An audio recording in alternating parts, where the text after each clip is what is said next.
My family is from Somalia, and I was raised in America.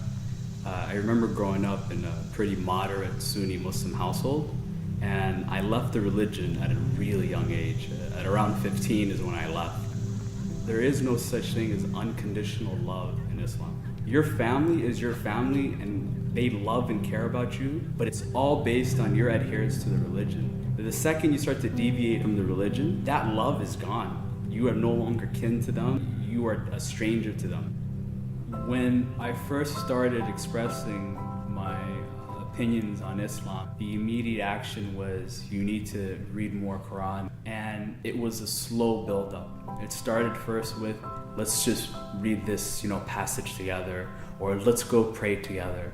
And towards the end, it was, you are completely locked off from everybody else. I was locked in a room by myself with no ability to talk to anybody else. And the only person I was really allowed to talk to was a religious leader who would come to the house maybe once a week or twice. After about 2 months in isolation and just going through a ton of abuse, I ran until I found someone and they called the cops for me. After that, I was living out of a runaway shelter for teens as I was going through the court system trying to get my emancipation. I had worked really, really hard over 2.5 years to build a new life for myself in a completely different city, states away. And I had absolutely not a single person I was communicating with that connected me to my family. And on graduation day, as I'm on the stage and I hear my name get called and I'm walking across and I look at the front row and I see my mom. After the award ceremony, I had sat down and talked with her, and she told me, let's be a family again first and worry about these religious differences second. We arrived at her house and she told me, oh, everybody's waiting for you in the basement. It's a surprise party.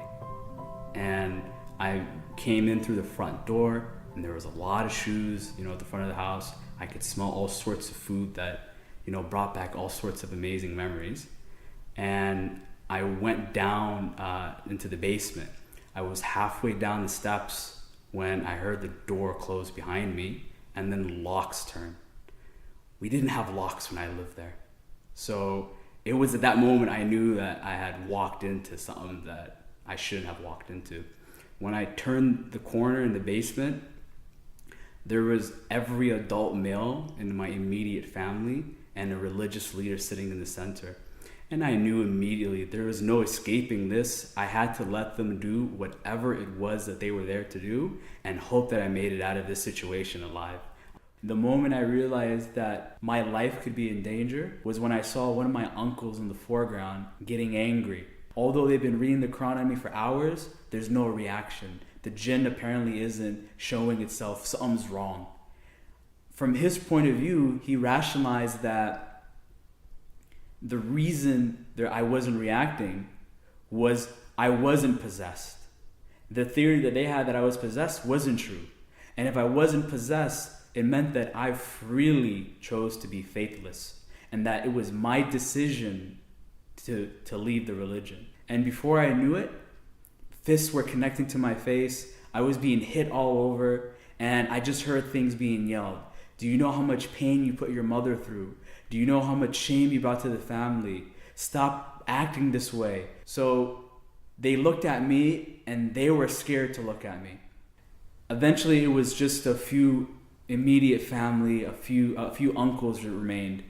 And I waited a little while and I looked around and the remaining people that were there, they weren't even talking. They sat there just lost in their heads trying to process what just happened. And it was at that moment that I took my chance and I just walked out. No one stopped me. I see a lot of people going through this exact same situations that I did.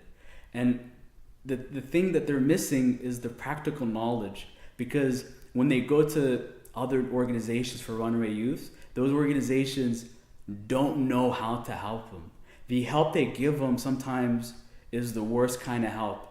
For example, when I was in university seeing a counselor, one of the counselors, the way she wanted to help me was she thought I had irrational fear of Islam, and I had to face it. So she wanted me to go to a local mosque and talk to an imam.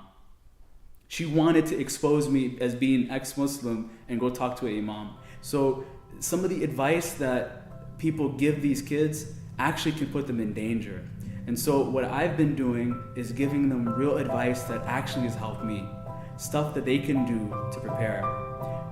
When they do end up in situations like I ended up, I'm able to help them navigate the complex systems around them and gain their independence.